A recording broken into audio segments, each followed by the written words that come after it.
Assalamualaikum dan salam sejahtera. Selamat datang ke channel Sorot Media bersama aku Kai. Macam biasa aku akan cerita pasal bola sepak tempatan. Tapi hari ni kita berada di segmen Borak Sorak. Segmen baru, kita tengok orang lain buat podcast macam Shaw. Kita nak try buat podcast untuk tahun 2023 ni. Dan untuk podcast pertama ni, untuk julung-julung kalinya ni, kita dapatkan guest yang very special lah. Very special lah. Aku pun sebenarnya gugup juga duduk dekat sebelah kita punya guest hari ni. Kita bersama dengan Dr. Subramaniam, seorang coach, educator, administrator, apa lagi coach? Kita nak panggil Dr. Subra ke? Nak panggil coach Subra ke? Mana-mana lah. Mana-mana, Dr. Subra lah, Dr. Subra. So orang kenal saya dengan nama Subra. Okay. So yang doktor semua coach semua tu datang kemudian. So dia boleh panggil apa saja, tak ada masalah. Sama je. Kita panggil Dr. Subra lah. No problem. Okay. Macam saya cakap tadi, ada coach. Banyak dia punya expertise tu. Ya. Kerana kalau you nak jadi seorang pakar rujuk, you kena melalui tahap-tahap yang diperlukan dalam pengurusan bola sepak. Okay. So sebab itulah jadi jurulatih itu satu tahap. Okay. Jadi pentadbir itu satu tahap lain. Jadi pengendali anak-anak akar umbi dan belia satu tahap. Okay. So bila you dah melalui semua ni, genaplah seorang tu. Tapi pembelajaran itu masih berlaku. Berterusan. Ya, non-stop. Pembelajaran berterusan. Ya. Tapi sebelum saya nak tanya, macam mana Dr. Subra start dengan bola sepak ni? Yang pertama passion ataupun minat. Okay. Jadi masa muda saya main untuk sekolah, main untuk negeri, berasal dari Negeri Sembilan. Negeri Sembilan. Port Dickson. Saya study. Saya buat research pasal doktor. I see. Saya buat research. Saya orangnya yang buat research. Saya dari Port Dickson. Sekolah Tinggi Port Dickson. Yes. Selepas tu saya habis tingkatan 5, Okay. bekerja dalam Before tu, masa during sekolah tu memang main bola. Mewakili sekolah semualah. mewakili bola. Daripada darjah mewakili 1. sekolah, mewakili negeri. Wah. So masa tu dah ada. That passion tu dah develop during that school day lah. Dan terlampau sangat ke bola, mungkin saya bukannya A student lah. Okay. Jadi ada hikmahnya untuk bola ni. So apabila habis tingkatan 5, saya pergi kerja sementara tu di sebuah hotel, front office, dapat offer untuk menjadi guru maktab perguruan. Okay. Jadi saya pergilah maktab perguruan dan main bola, kampung balik main bola. Okay. Adakah doktor adalah cikgu PJ? Bukan, saya guru bahasa Inggeris. Okay. Cikgu bahasa Inggeris. Tapi passion still dekat football walaupun cikgu bahasa Inggeris. So di maktab perguruan lah saya mendapatkan sijil kejurulatihan yang pertama. Okay. So itu dah jadi satu tanda pemula. Selepas graduate daripada maktab, saya diposting ke Sarawak.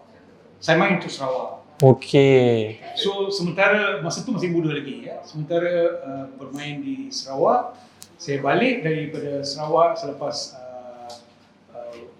3-4 tahun di Kuala Lumpur. Bila saya mengajar di Kuala Lumpur, masa itulah saya dapat lesen B saya ataupun peringkat kedua. Peringkat kedua from FAM. From FAM. Yang tahun pertama pun FAM juga. Okay. Yang lepas tu B license dan seterusnya A license, dan selepas itu saya pergi membuat lesen A ASEAN Football Federation. Okay. Dan seterusnya membuat lesen A UEFA di Germany. Okay, kita stop dekat situ sebab saya ada satu persoalan yang dah lama saya fikir, dah lama saya nak cari jawapan dia. Apa beza lesen AFC, UEFA, apa beza dia? Bezanya konten, Okay. cara pengendalian. Itu satu soalan yang baik ya.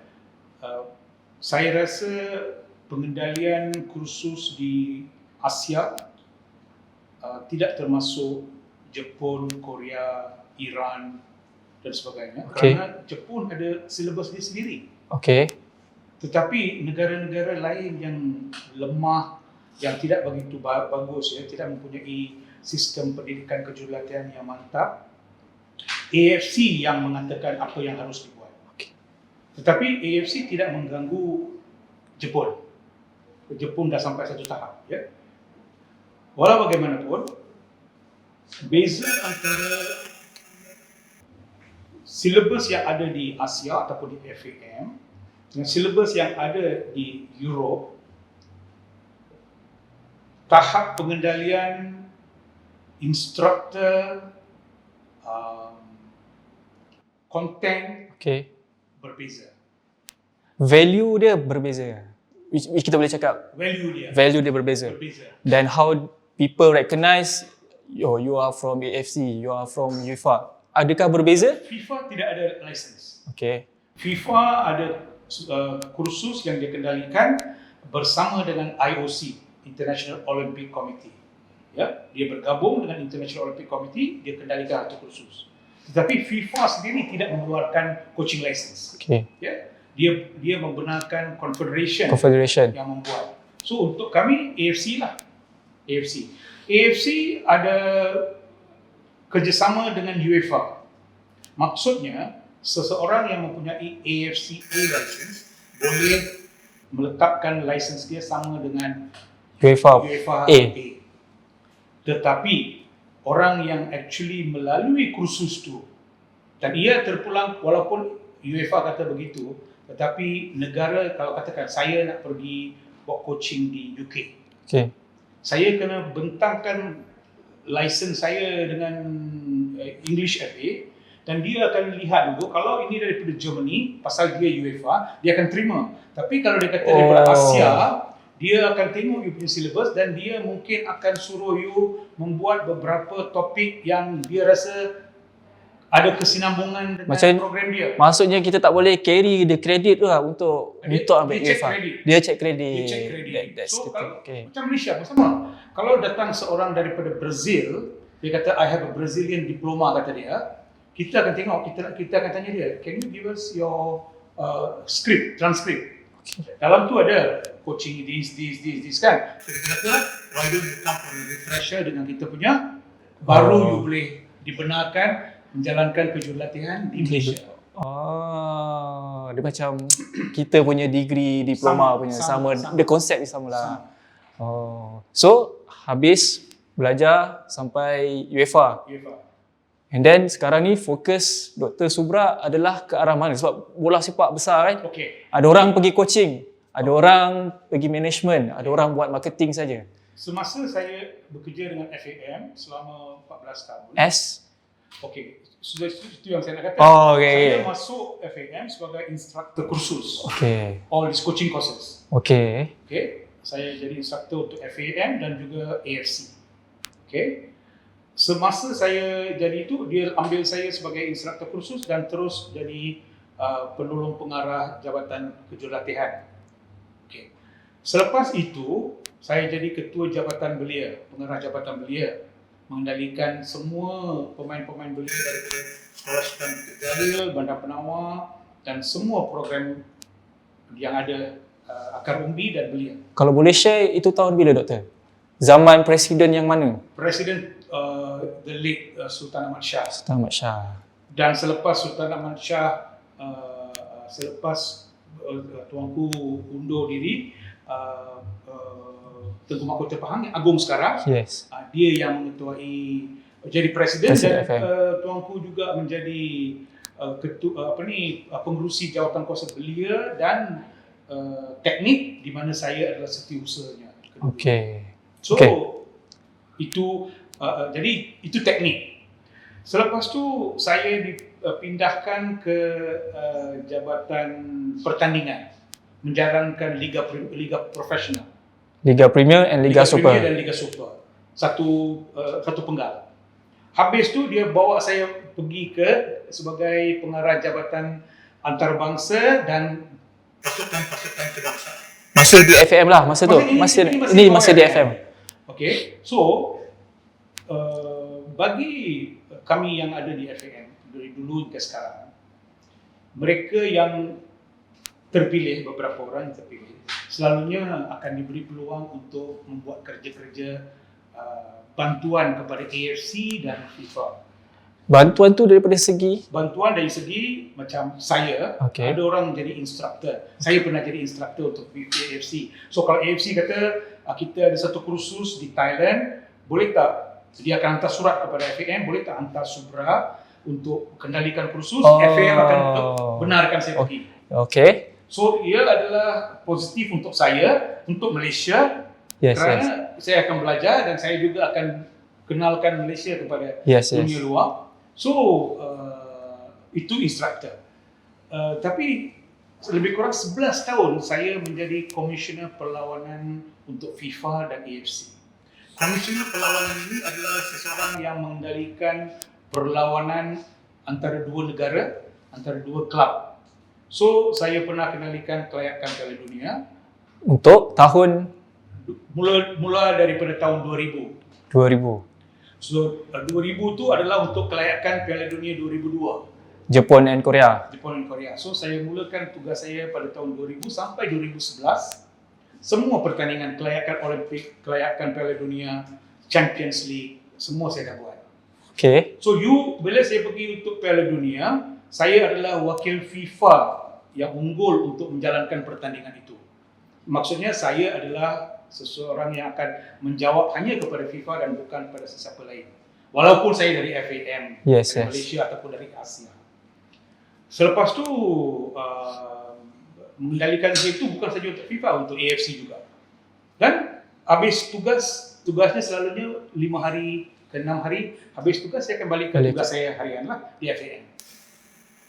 Pada tahun 2010 saya tinggalkan FAM dan menjadi CEO Persatuan Pemain-Pemain Profesional Malaysia yang ulung kali. Saya yang founder member. Okey. Kita perlukan wakil untuk players. Kerana pemain ditindas, gaji tak dibayar. Jadi saya dan beberapa orang termasuk Tuan Haji Bakri ini, kita mulakan Satuan players pemain-pemain players PFAM, that's right. Masa tu PFAM masih juga dia punya head office dekat Holland, Hoofddorp. Kenapa dia PFAM Malaysia tapi kena buat office dia dekat Holland? Bukan, Malaysian office ada dekat Malaysia. Okey. Tapi kita ada badan dunia. Oh, badan yang atas daripada PFAM. Badan dunia yang akan faham. Suruh kita bentuk satu ni sebab kita dapat funding pun dari badan dunia. Okey. Badan dunia ni aslingan daripada FIFA. Dia tak bergabung dengan FIFA. Dia something like FIFA Union ada lah, FAM, yes. So PFAM ada dia punya. Yes. So selama setahun dan semasa itu saya dapat offer daripada Indonesia untuk mengendalikan Liga Profesional Indonesia. Okey. So saya menarik. Dari Indonesia 2010 sampai 2013, 3 tahun saya berada di Indonesia. Wah. So lepas tu masa tu di bawah saya ada lebih kurang 44 buah profesional klub. Liga 1 dan Liga 2. Masa tu Indonesia belum ada lagi 2 liga berasingan kan? Dia liga that level Premier 1 dan Premier 2. Okay. So dia ada 2. Dia selepas tu saya balik ke Malaysia dan tidak mau bekerja dengan sesiapa. Okay. Dan saya rasa dengan knowledge yang saya dalam merantau ni, saya dah pergi lebih kurang 67 buah negara kendalikan bola sepak. So saya rasa ada sesuatu yang boleh saya buat untuk Malaysia dan adalah pendapat peribadi saya ya bahawa kita ni masih lacking dalam beberapa segi, banyak segi. Okay. Pandangan kita luar, kita lihat bola sepak ni sebagai satu entertainment sahaja, tidak melihatnya dari sudut bisnes.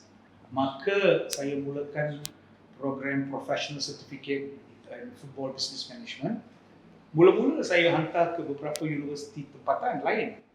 The course memang doktor develop sendiri? Saya develop sendiri. You have a team atau doktor seorang? Saya sendiri buat. Nampak? Sebab tu saya cakap saya bawa pakar. Saya sendiri buat. Then kita kena hantar pada Senate kan, Universiti Malaya dan sebagainya. Mereka akan dapat lulus dan dibawa balik dan saya kendalikan. So Universiti Malaya keluarkan sijil. Saya ada my own team yang lecturers tu saya bawa dari luar. So Universiti Malaya tak masuk campur untuk katakan dia kena mengajar, dia tidak. Saya yang bawa pakar rujuk. bagi dia memantau saja. Bagaimana perjalanan kos tu doktor yang akan Saya tentukan. tentukan. Dan doktor confirm lah akan Saya bawa ada pakar-pakar daripada orang luar. Yes. Pakar-pakar macam saya ada Dato' Del Akbar Khan, mantan Setiausaha Agung dan juga Ketua Polis KL dulu. Dia adalah pakar kita dalam safety and security. Okay. Macam di stadium. Ya, ada kekacauan dan sebagainya, itu adalah safety and security. Saya pernah bawa Datuk Winsor Paul, Setiausaha Agung AFC sekarang. Bakri Ibni pernah datang. Ramai lagi. So, dia pensyarah ni tidak ditentukan untuk setiap, dia akan rotate. Saya akan telefon, siapa free, saya akan bawa dia. Share your knowledge Share knowledge to my students macam tu. Yeah. Okay. So, pelajar akan mendapat bermacam-macam bentuk Pandangan, experience. Yang penting itulah. Sebab saya berpandangan seorang pensyarah yang tidak membuat kereta sekarang lebih kepada teori, saya nak lebih kepada reality. Maksudnya ada teori yang kita tidak boleh pakai, guna pakai di dalam situasi reality. Faham? Teori ya. So yang saya bawa mereka ni adalah yang pernah menjadi dan yang sedang menjadi, inilah mereka yang bawa. Tetapi intipatinya ialah untuk melihat bola sepak ini dari sudut bisnes ya. Kalau you lihat sekarang dengan beberapa klub yang boleh kita katakan tidak perlu kita bincang, mereka boleh berdiri sendiri. Banyak klub masih lagi bergantung kepada presidennya, mungkin menteri besar ataupun ketua menteri. Dan dana-dana yang mereka dapat tu sudah tersedia ada. Tapi berapa negeri, berapa negara di dunia ni yang ada menteri ataupun ketua menteri ataupun menteri besar, jadi dia punya orang kuat. Hanya mungkin di Malaysia, saya di Indonesia pun tidak. Dia kena cari dana dia sendiri. Cari sponsor sendiri daripada company-company. Sponsor dia sendiri.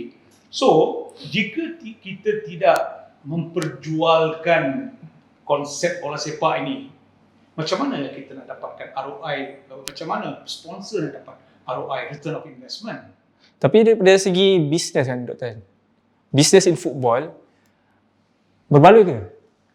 Ada untung ke sebenarnya bisnes in football in generally dan specifically in Malaysia ni, untung ke buat kelab bola sepak ni? Okey, saya nak tanya you, apa you faham pasal, apa yang you faham dengan istilah bisnes? Bisnes ni mesti ada untung dan rugi, balik modal ke, ROI dia macam mana. So kalau kita develop satu kelab bola sepak, bermain di Liga Malaysia, Liga Super, Liga Premier, dia akan memberikan untung kepada owner ke atau itu sekadar Okey, katakanlah you ada kelab. okey. Ya. Yang pertama, produk you siapa akan beli? Kalau saya ada kelab, produk siapa yang saya You punya first front yang orang players. pertama. Okey, players, maksudnya players adalah you punya Duta for that club. bukan saja duta, adalah you punya Produk. Okey, right, you punya produk. Siapa yang nak beli produk tu? People lah. Fans. Fans. So, you kena pertama sekali, klub-klub di Malaysia harus mendapatkan gambaran. Okey, contohnya klub A, saya nak orang datang tengok, baru stadium penuh. Okey. Okey, so you mesti ada seorang pegawai ataupun satu tim yang boleh berkecimpung Di dalam marketing, media, how to promote. Yes, sekarang kan ada social media. So you harus ada satu kumpulan pasukan yang akan yang berbincang, yang ada kontak Alliance dengan fans. Ya. So baru you tahu apa fans nak. Okey.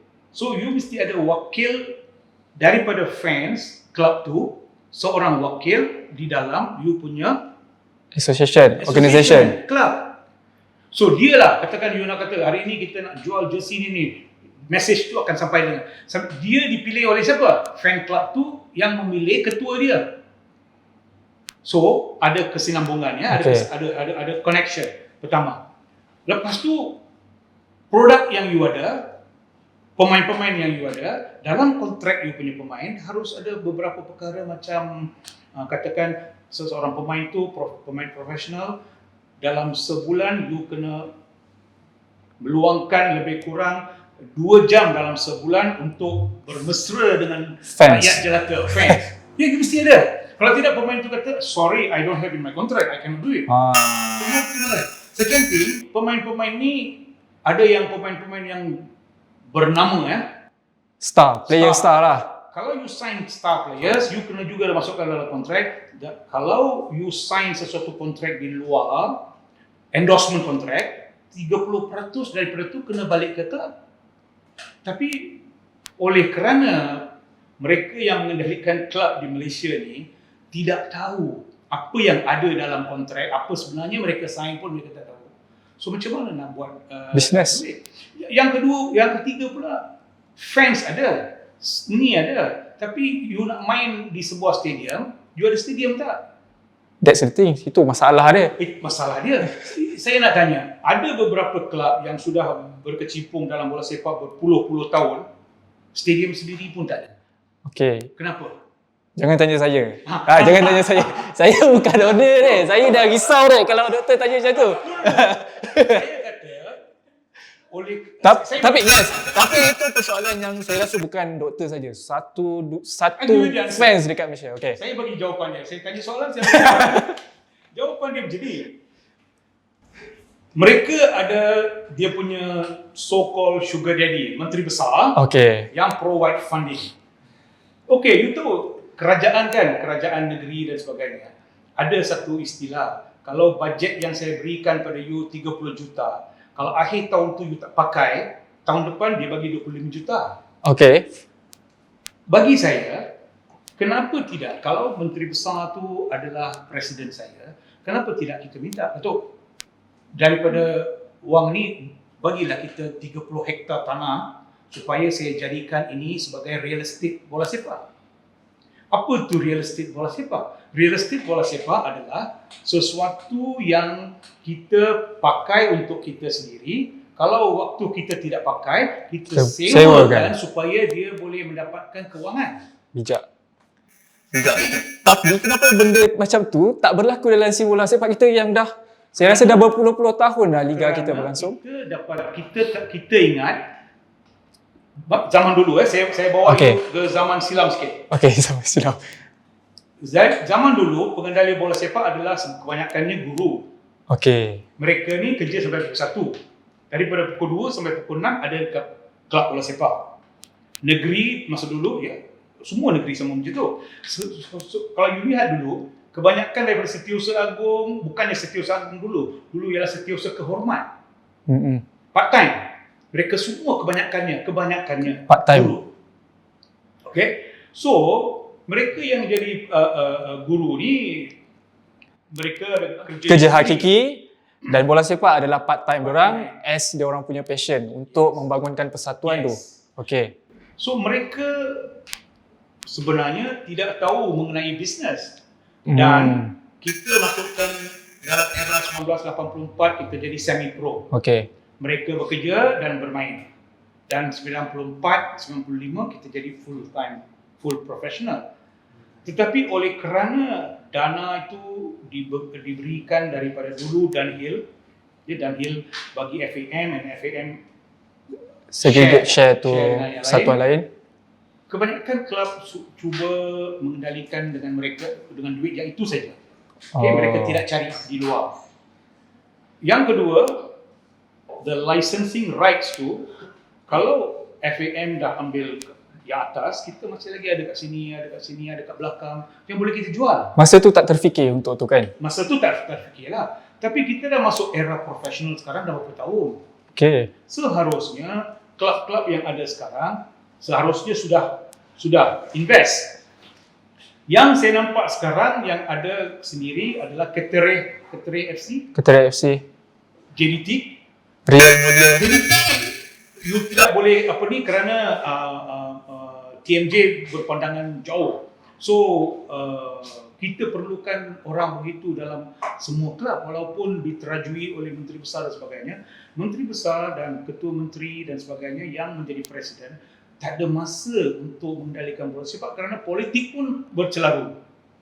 Ya? So, dia akan lantik proksi dia. Bila dia lantik proksi dia kalau pakar bola, bagus. Tapi kalau bukan pakar, dia pula ada 2-3 orang advisor pula. Jadi jalan hala tuju bola sepak kelab itu adalah mengikut kepala-kepala ni lah. Bercabang lah jalan dia tak lurus, dia bercabang. Ya. So kita tak sampai tujuan yang tidak ada. Jadi mereka bila ada menteri besar, saya pergi ke Padang PKNS ataupun saya pergi Padang di BKL, saya kata saya nak training hari ini. Dia tahu presiden saya adalah Datuk Bandar ataupun menteri besar. Orang yang menjaga Padang tidak akan kata no. Kerana kalau tidak, saya telefon aja, bos. Saya nak training pun tak dapat. Jadi dia kena. Tapi zaman itu dah berubah. Zaman itu dah tak ada lagi. Kita kena buat apa yang kita patut buat. as professional as we can. Yes, it must be professional. Must be professional. Sebab itu sponsor tak mau datang kerana apakah rights yang you ada yang saya boleh pakai? Tak ada. Saya tak ada padang. Kalau you ada stadium, you boleh buat stadium rights. Ya. Macam Etihad Stadium. Etihad Stadium ya. Etihad. Dia bagi Etihad Stadium, dia bagi entah berapa juta. Cukup untuk mengendalikan stadium. Dan apabila you ada stadium, you boleh adakan F&B. Maksudnya macam dulu di Stadium Merdeka, dia ada kari kepala ikan. Betul. Bila tak ada game pun, Kari kepala ikan tu still ada orang datang makan tengah hari. Yes, maksudnya area stadium tu masih pakai. So saya kata kalau seseorang tu berfikiran luas, dia seharusnya adakan 30-40 hektar tanah. Buatlah apa-apa you nak buat. You nak buat satu training ground, you boleh buat. So, kalau you ada, macam saya pergi ke Japan, dia punya J Village, dia ada macam hotel 3 bintang.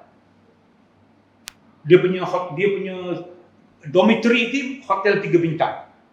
Twin sharing. Maksudnya, hari yang saya tak pakai, Malaysia cuaca bagus, makanan sedap, semua orang suka. Negara-negara Arab suka kerana sebuah negara Islam, dia akan makanannya pun halal, senang dapat makanan, cuaca bagus. So masa panas di Arab, semua nak datang ke Malaysia kerana Malaysia terletak di tengah-tengah. Australia sebelah sini, yang lain jauh. Malaysia di tengah-tengah. So kita boleh jadikan Malaysia sebagai satu tempat persinggahan. Ada banyak kelab, orang boleh main friendly matches. Kenapa tidak kita fikir dari segi itu? Football tourism, that's business. So itulah yang membawa saya kepada memulakan kursus ini di Universiti Malaya supaya kita nak buka minda-minda mereka ni. The problem is mereka rasa bola sepak ni tidak perlu ekspertis, sesiapa pun boleh. Saya tanya selalu soalan ni kalau you nak jadi seorang peguam, you kena buat kursus 3 tahun. Di universiti. Kalau you nak jadi doktor 4 ke 5 tahun termasuk housemanship. Kalau you nak jadi accountant 3 tahun. Kenapa nak jadi manager? Kenapa nak jadi pengurus bola sepak? Sesiapa pun boleh jadi. Apakah tak ada nilai? So, sebab itu saya mulakan, saya kata, seseorang yang mau mengendalikan bola sepak, pengurusan bola sepak, at least kena ada 6 bulan, kursus 6 bulan. Saya dah buat silabus untuk diploma. Okey, so tapi bukan saya nak buat professional diploma. Diploma kalau 3 tahun orang tak sabar. Dan target kita bukannya mereka yang keluar daripada universiti, keluar dari sekolah. Target kita adalah mereka yang sudah ada dalam industri bola sepak, harus datang untuk pencerahan. Upgrade orang punya. Upgrade, yes. Basically that's it. So, saya mulakan kursus tu dan sedang berjalan. Respons dia, ada pihak wanita yang datang. Berapa persen wanita? Saya rasa 10%. Jadi itulah yang menggambarkan scene bola sepak wanita dekat Malaysia. Oleh kerana bola sepak wanita tidak diwar-warkan, maka mereka yang datang untuk kursus pun kurang.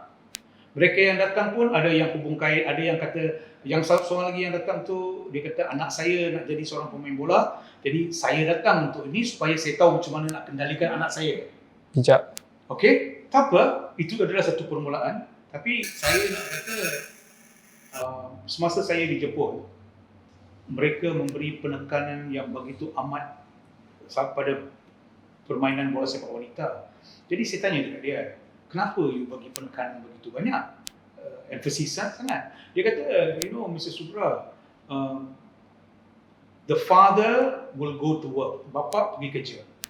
Yang nak pergi ke training bola, mak yang akan hantar. Kalau mak tu bukan orang yang suka bola sepak, dia akan kata no need to go. Macam Malaysia. Dia akan boring lah. Macam isteri saya kata dengan saya, anak perempuan 2 orang saya tu, dia kata jangan kenalkan pada bola sepak. Sebab dia tahu saya dalam bola sepak ni pergi pagi, tengah malam baru balik. So dia kata So dia tak nak anak dia. No football. Tapi di Jepun lain. Yang bawa ke padang, yang bawa sandwich, yang tunggu dekat padang, semua mak. Kerana apa? Kebanyakan daripada pemain-pemain wanita Jepun, satu masa dia akan jadi ibu. Betul. So dia punya pemikiran macam tu. So kenapa tidak kita fikir macam tu? Tapi kita masih ada kekangan ya, bola sepak wanita. Bukan semua negeri yang main. Betul. Yang ada pun Sabah, Sarawak, KL, Selangor, Negeri Sembilan, Penang, Perak. Dan professional league pun baru ditubuhkan kan oleh FAM. Tun Sri Sharifah. Sharifah Rozia dari dulu ada. Oh. Tapi itu adalah dia training sebulan, main tournament, tutup kedai. Lepas tu next year jumpa balik. Itu pun kalau ada rezeki jumpa balik. Kalau tak lagi 2 years baru jumpa. Itu bola sepak kita wanita. So kita kena buat perubahan dalam semua segi. Dari wanita.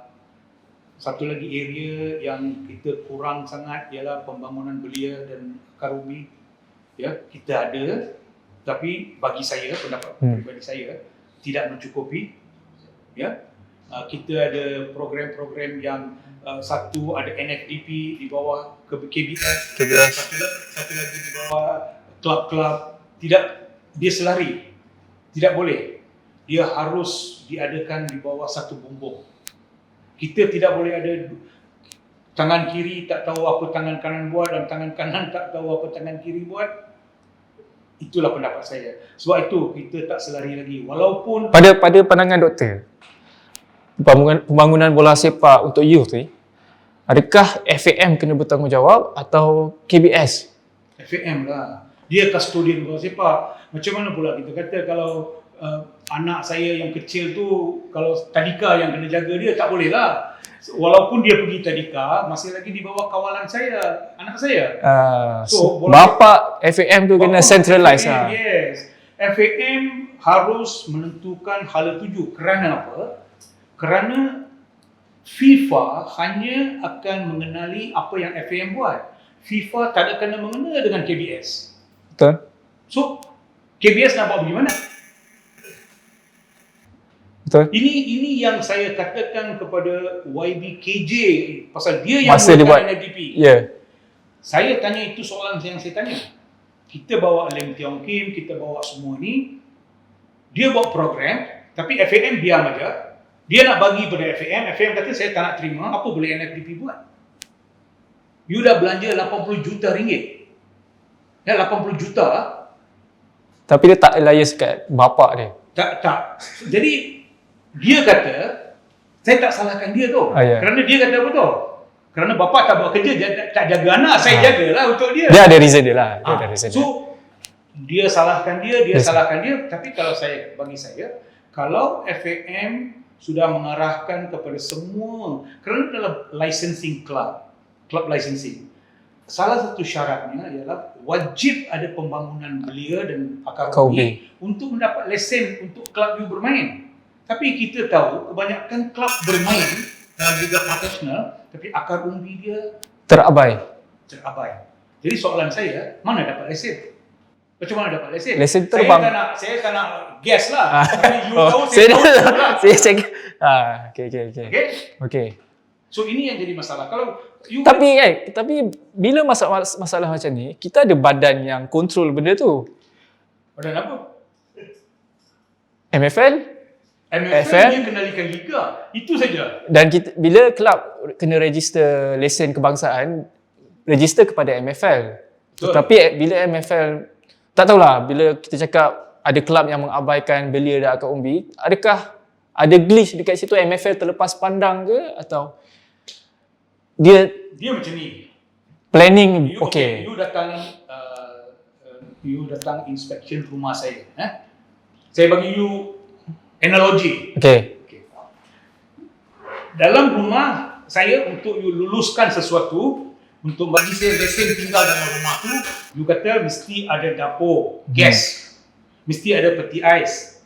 So hari you datang, saya letaklah dapur gas, dapur peti ais. Okay. Tapi macam mana you tahu itu saya punya? Okey. Saya mungkin sewa pada hari itu. Saya kata, bos pinjam you punya peti ais. Semua cantik, you dah tahu semua Oh. ada. Peti ais ada, aircon ada, semua ada. Okey, sesudah you boleh duduk. You keluar saja 2 jam, lepas tu semua ni diangkut. Dia sama macam analogi Nazir datang sekolah, tiba-tiba budak semua jadi pandai. Yeah. Nazir balik, tandas pun tak ada pintu. Absolutely. 100%. So, saya tak kata semua Nanti orang kata pula Yelah. Tetapi soalan saya senang. Rakyat jelata pun boleh Boleh tanya. nampak. You syarat untuk you bermain profesional adalah wajib ada program belia akar umbi, wajib. Kalau tak ada, dia tak dapat lesen. Yes. Saya nak tanya, saya tak nak namakan kelab lah. Saya boleh namakan kelab banyak dekat-dekat. Jangan, saya risau. Jangan. Saya tak namakan. Tapi tanyalah diri sendiri. Okey. Adakah program akar umbi dan belia? Tak ada. Soalan saya, kalau tak ada, macam mana dapat lesen? You jawablah sendiri. Jawapan saya lesen terbang lah. Ha. Okey, itu sama juga bab finance. Isu yang sama juga. Sama. Report masa nak apply lesen, wah report bukan main cantik, untung semua. Sampai masa sponsor lari. Betul. Macam mana? Itulah. Sampai bila benda macam tu? Sehingga kita tidak dapat, bagi saya lah, orang politik boleh melibatkan diri dengan bola sepak, tak ada masalah. Sebab bola sepak ni hak rakyat. Tetapi kalau zaman saya jadi figurehead, dah tak ada lagi. Seorang presiden mestilah sitting presiden yang harus memperjuangkan klub tu sampai habis. Maksudnya dialah muka untuk klub tu. Bukan atas nama saja. See, kita tidak, you lihat daripada tahun 1994 sampai 2023, berapa tahun dah, kita tidak progres. Masih lagi ada masalah kad bayar gaji. Yes. Masih lagi ada pemain yang kereta kena tarik.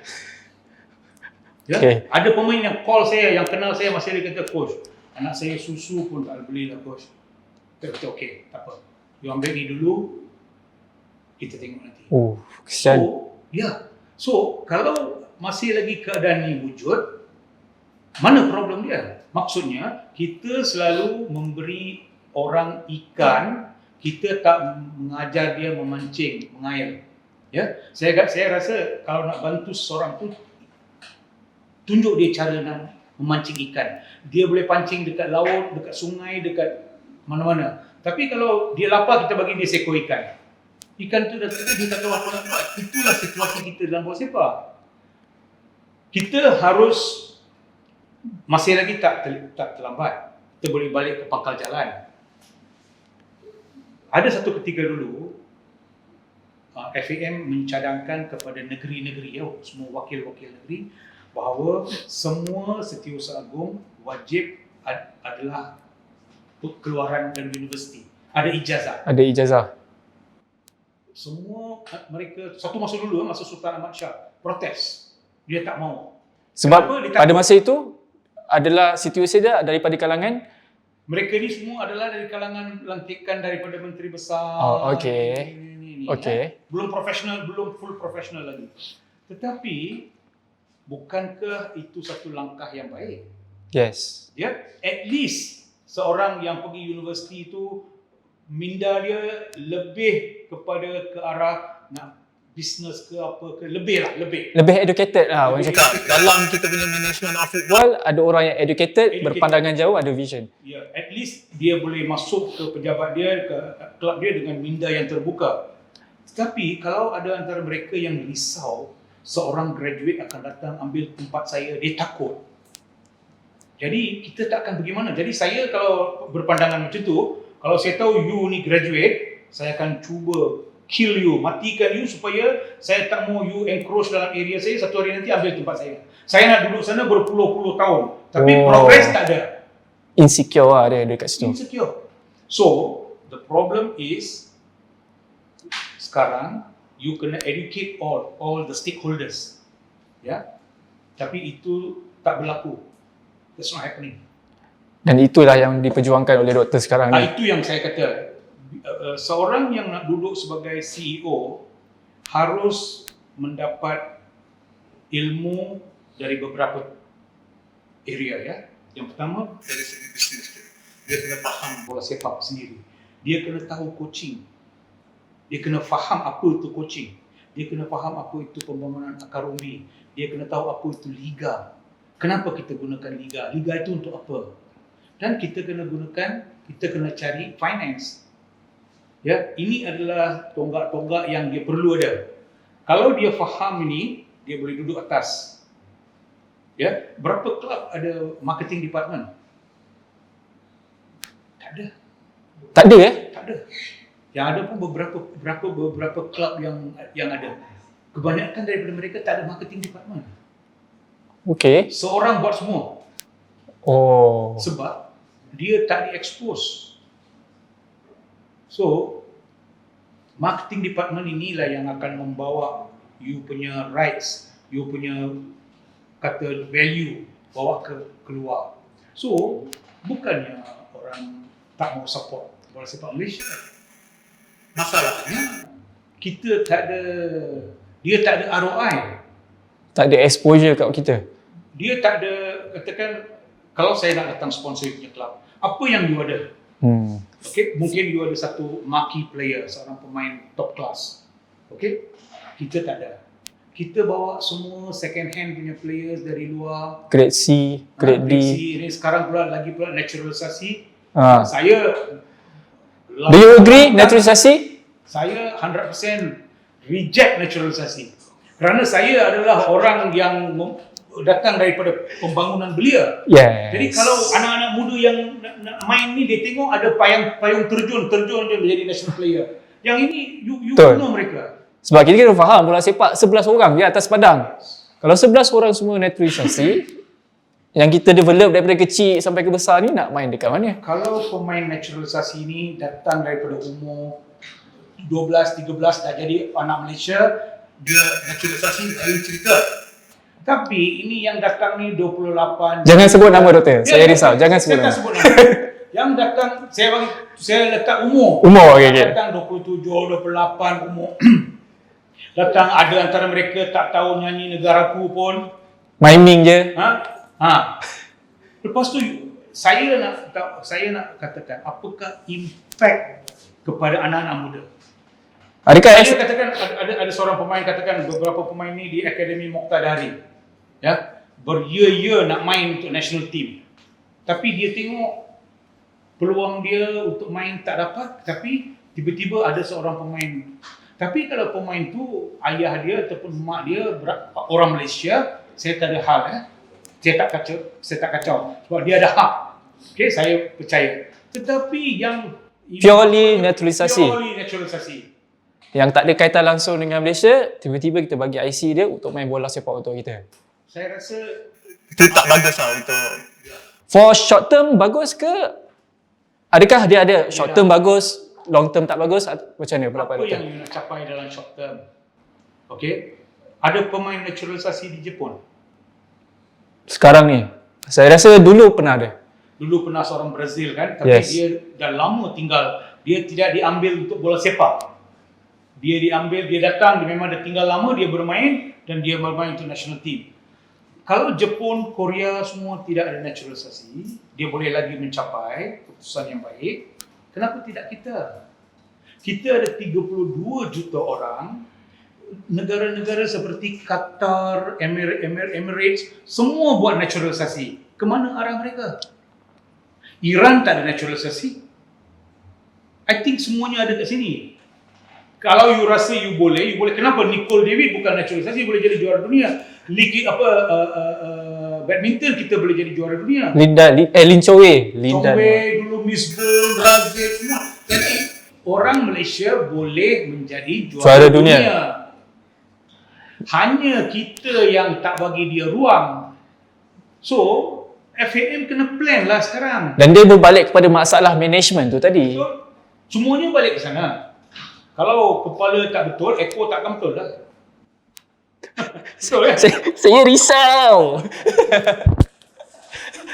Okay, faham? So sekarang doktor fokus kepada management, ada basic sikit dekat youth development. Dan FAM sekarang kita ada F30. Doktor rasa F30 tu hala tuju dia Gagal. Oh, belum habis soalan dah gagal lah. Okey, bila saya kata gagal, saya akan justifikasikan kenapa. Okay, sebelum doktor justifikasikan, the whole set F30 gagal atau ada certain part Ya. Apa objektif dia F30?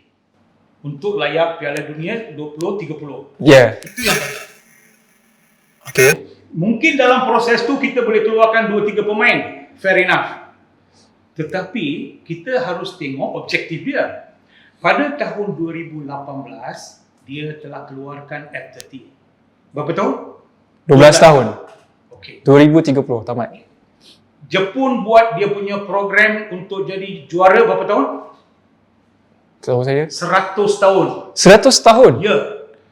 2054. Dia kata dia akan layak, dia akan jadi juara dunia. Okay. Dia akan jadi juara dunia, bukan layak ke Piala Dunia. Tapi Jepun dah ke depan.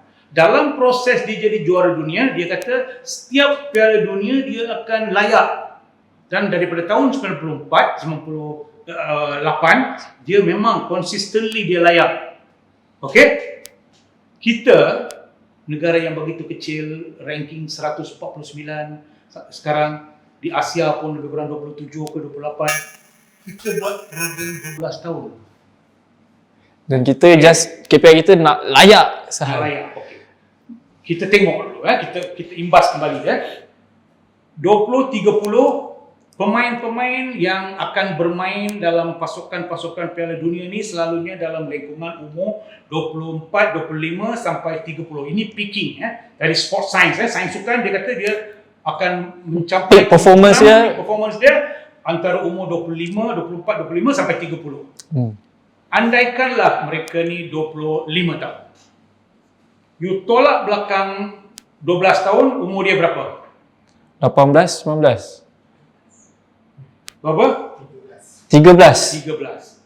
Okey, soalan saya sekarang. You dah berumah tangga belum? Sudah. Ada anak? Ada. Aduh, risau pula kantoi pula. Ada. Anak berapa tahun? Sekarang 5 tahun. Jangan hantar anak pergi sekolah. Jangan bagi main bola.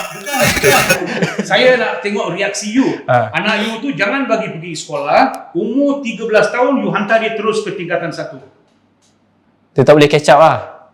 Tak boleh kacau kan? Analogi dia sama dengan bola sepak. Apa macam you buat program bermula dari 13 tahun?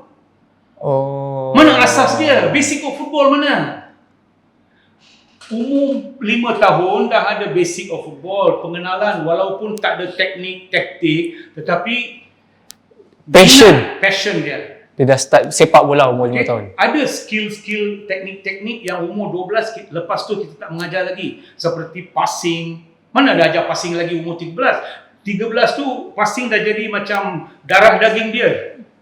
Ya? Tak perlu kita kata you pass this way, tak ada lagi. Tapi yang berlaku sekarang, peringkat senior pun kita ajar passing lagi, doktor. Maksudnya, anak kita dah umur 17 tahun, baru you nak belajar ABC. So, kalau you ada adik ke siapa ke dalam tingkatan 5, you buatlah kelas. A for apple, B for boy. Itulah analogi yang saya nak sampaikan. Patutnya 2018 bila dia buat program, dia kena buat program Jangka masa panjang. Macam Jepun tu 100 50 tahun. tahun. Lepas At tu least 50 tahun. tu you break down into mid term, short term. Okay, short term you nak buat apa? Tapi kalau whole program pun 12 tahun aja, budak-budak yang you akan ambil umur 13 tahun, dia punya minda dah set, dia punya mental skills dah set. Macam mana you nak develop dia dari situ? Itu sebab saya kata kita akan gagal. Dan kalau kita lihat 20, 23, 22 kita tak pergi mana. 2023 ni Asia Cup next year. Nasib baik lepas. Ya, tapi lepas sampai setakat itu sajalah.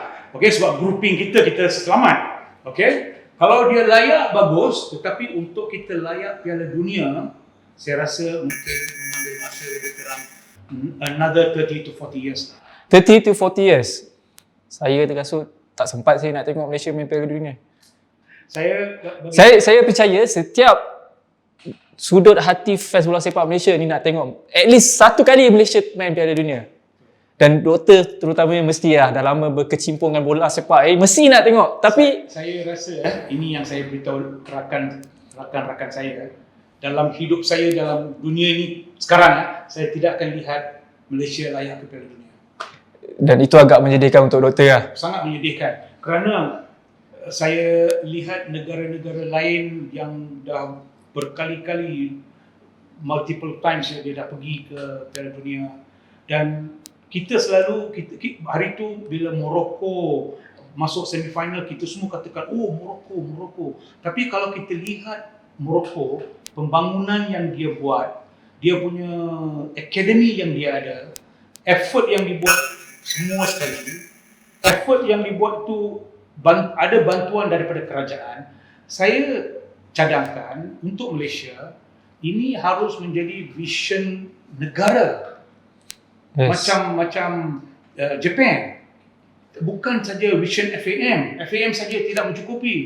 Rakyat jelata termasuk kerajaan negara yang sedia ada harus ada visi mengatakan bola sepak kita harus capai tahap ni.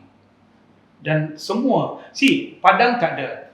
Padang yang ada dalam municipality ditukar jadi rumah semua. Mana budak-budak nak main? Kita tak dorong. So, problem. So, stakeholder dia siapa? Stakeholder dia ibu bapa, rakan sponsor, kerajaan, sekolah, cikgu, klub-klub bola sepak, FAM. Inilah dia stakeholder. Semua ni kena bersatu. Mainkan peranan masing-masing. Untuk kita mendapatkan apa yang kita nak dapat. Sebab tu saya kata, bila saya keluar daripada Malaysia dan pergi luar, saya nampak, kenapa dia boleh buat, kenapa Malaysia tak boleh buat? Kita masih lagi kalau sebuah klub Korea datang ke Japan akan berkumpul sebagai Japan. Dia tak kira klub lagi. Yes. Tapi kita tak ada macam tu. Kita punya passion, saya pergi di Indonesia, mungkin Manchester United main dengan Liverpool dalam televisyen, di Malaysia ramai akan duduk rumah tengok Manchester lawan Liverpool. Tapi di Indonesia dia akan pergi ke stadium untuk support dia punya team. Kalau kita compare, kalau nak tengok kita punya tahap daripada kita dekat bola sepak Malaysia ni, dengan kita compare dengan bola sepak Asia lain lah, Jepun ke Korea ke, berapa langkah yang kita tertinggal sebenarnya kalau pada pendapat doktor? Pada tahun 1992 terdapat lebih kurang 40 orang Jepun yang datang untuk study Liga Semi Profesional Malaysia. Sebab 1994 Jepun mulakan Liga Profesional. So, you boleh buat perbandingan. Satu ketika, Japan datang untuk lihat kita bermain, kita kendalikan bola sepak. Mulai 1994, 4 tahun 1998, dia sudah masuk Piala Dunia. Kita masih lagi dekat 1992. Kita masih main pesta bola merdeka lagi. Dulu, dia akan telefon saya di FAM, Mr. Subra, we want to play Merdeka Tournament. Please invite us. Sampai satu ketika lain, saya call dia, sorry we have program, very sorry. Dia tak nak datang. Dia downgrade kita punya. Dia dia tengok, dia kata Malaysia is not my level standard. Dia sekarang lihat Uruguay, Brazil, Venezuela, oh dia nak main South American teams. Kita punya level itulah dia. Kalau dalam bentuk number, berapa langkah kita tertinggal dengan kalau kira skala 1 Skala. ke 10, ya, mungkin Jepun dah sampai ke 9 sebab dia belum menang Piala Dunia. Kita mungkin 1,5. jauh tu? Jauh. Jauh sangat. Terlalu jauh. Jauh. Very far. Doktor rasa FAM on the right track untuk bawa Malaysia ke Piala Dunia? Sad to say, sorry to say, no lah. For now, no. Saya peribadi, saya rasa kena buat rombakan. Dia ada program dia. Saya tidak katakan everything is wrong. But I think key point dia kena, sekarang dia kata liga profesional, dia benarkan berapa? 7 pemain asing. 7 ke 8 pemain asing? 9. 9. Bagaimana dia membantu Pembangunan bola sepak itu. lokal? Macam mana? Juga ada semua foreigners. Mana dana gaji tak boleh bayar, tapi you tambah pemain-pemain asing. You klub-klub yang nak membangun, you bunuh dia. Klub-klub yang di atas, you simpan dia. Itu bukan cara bola sepak. Apa pendapat doktor tentang JDT? Ya, JDT, TMJ menerujui. Kalau TMJ tidak ada, saya rasa JDT pun macam klub-klub lain dia. Ada orang cakap JDT is all about money. Adakah doktor berpandangan yang sama? Tak ada duit, no JDT. No money, no JDT lah. Football is all about money. Bukan saja JDT. Football Saya justify lah kita sebut JDT sebab JDT at dia punya level lah, another level. Kita bukan nak cakap JDT ini. Kita nak tahu. Football is about money. Sebab itu, kita kena gunakan football how to make money. Penjualan pemain is money. Kalau you boleh create good players, Saya rasa, in a nutshell, pemain Malaysia harus bermain luar Malaysia. Yes. Kalau selagi dia tak main, you adalah jago kampung je. Okay. Okay? So, pemain Malaysia harus main di Japan, Korea, Iran, England, Italy. Walaupun kita kompetitif dekat ACL, Walaupun kita kompetitif dengan ACL, still kita kena ada ramai player main dekat luar. kita kena main. Sebab you see, negara-negara yang macam Senegal, macam even Morocco punya pemain ramai daripada France, French players, French-based players. Apabila you ada pemain-pemain yang main luar, you dah tahu cara main pemain asing. Pemain Japan ramai main di Eropah. So bila dia balik, saya dah tahu cara main Itali, saya dah tahu cara main England, saya dah tahu cara main Spain. So bagi saya lihat pasukan Spanyol, Itali, Tak ada benda lah. Kita ada cara untuk mengatasi diorang. tapi kita di sini, kita macam jago kampung ni, kita tengok saja pemain Itali masuk dalam stadium saja, 50% daripada kita punya hati dah. Moral down lah. Kita dah kalah 50%. 50% lagi dia bunuh kita kat padang. Habis. Okay. So, ini adalah hanya beberapa peratus daripada bola sepak. There's so many, banyak lagi yang harus kita renung dan bincangkan. Yes. Dan apa yang berlaku dalam bola sepak ni, dia pucuk pangkal dia management. Not only management. Management tu adalah One part of is the bumbung. okay, Tapi you kena ada tiang, that's pillars. you kena ada dinding supaya kalau hujan tak tempias. Kan? Ini semua ni ada. Dia tak kata kalau kita nak rumah yang ada bumbung aja cukup. Kita kena ada semua. Jadi dia seumpama itulah bola sepak. kita saya rasa, saya selalu kata kepada kawan-kawan saya, Malaysia membina bola sepak dari atas. You don't build a house from the roof. Kita kena ada asas, dasar, bawah, base yang kuat. Baru kita punya rumah akan berdiri tegak. Ini kita buat daripada bumbung, bawah tak ada lagi. Macam mana? Kenapa kita concentrate kepada national team? Tutup kedai lah, saya rasa senang. biarlah national team ini main apa dia nak main. Mulakan satu program 50 tahun ataupun 30 tahun Untuk akar umbi, akar daripada umbi. akar umbi. Maksudnya 20-23 campur 30 tahun kita akan sampai. Jadi pemain-pemain yang kita didik sekarang ni, biar dia dalam hala tuju yang betul. Hantar mereka seorang kat Jepun. Hantar, kita ada banyak melalui FIFA kita boleh hantar seorang kat Korea. Pergi main. Mentality tu kena tukar. Yes. Bukannya semuanya atas padang tu dengan bola dan kaki. Otak. Mental strength. Betul, mental. Saya rasa cerita pasal bola sepak, Doktor, dia takkan habis. Takkan habis semua. Satu hari suntuk. Satu hari suntuk, 3 hari 3 malam pun kita boleh cerita. Tapi pucuk pangkalnya, orang yang nak menguruskan bola sepak kita ni kena orang yang tepat lah. Last word daripada Doktor. Well, saya memang kritikal pasal cara dan jalan hala tuju bola sepak Malaysia. Bukan kerana saya nak cari kesalahan mereka, tapi macam you kata tadi, dalam hidup saya ni, saya nak lihat Malaysia layak kepada dunia. Saya adalah seorang pengusaha bola sepak, seorang konsultan. Dan kalau saya nak pergi luar daripada Malaysia, Malaysia harus ada ranking yang bagus ya. Kalau Malaysia ranking yang bagus, Masa saya pergi ke Indonesia dulu, ranking Malaysia okey pada 2010. Mereka menghormati. Okay. Tapi kalau saya nak buat bisnes luar daripada Malaysia, saya tak boleh sekarang. Jadi itu pun akan mengganggu Effect. saya juga. Kedudukan bola sepak Malaysia mengganggu kerjaya saya tau. So, kritikan ini adalah kritikan membina supaya kita boleh pergi ke cara dan hala tuju yang betul. So, dengan itu saya mengucapkan terima kasih lah.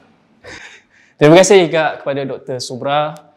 Dr. Subra ada apa-apa social media? Kalau siapa-siapa nak contact, nak join Dr. Subra punya course, Facebook lah, selalunya Facebook lah. dengan nama Subra Football Doctor. Football Doctor. Ada Football Doctor, ada satu lagi Subra saja. Oh, So, that's your branding lah, branding. Football You Doctor. akan tengok gambar saya situ. So kalau nak friend tu, inilah saya akan terima. Boleh je, WhatsApp, message je. Jangan takut lah. walaupun nampak serius, Dr. Subra santai orangnya.